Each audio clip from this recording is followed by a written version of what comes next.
Hi, I'm Eric Olson, Cal Poly professor and director of Central Coast Lean.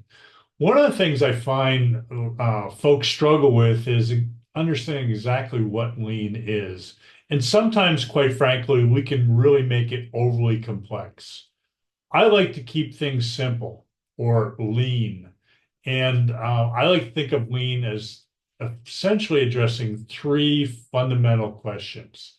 And those questions are, what's the value? What's the process? And how do we involve people doing the work in problem solving?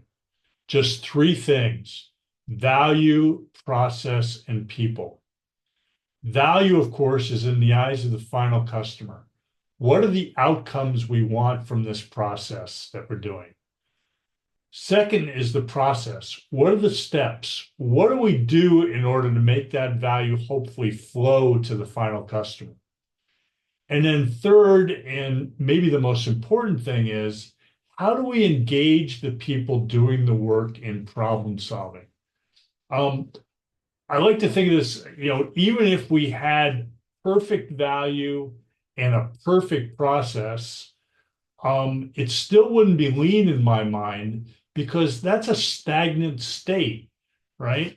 Value and processes don't improve themselves. The only way they get better is by people acting on them to understand, are we getting the value right? Is the quality good? Are we delivering at a cost that we can sustain? Is the time right? Are people getting the stuff on time?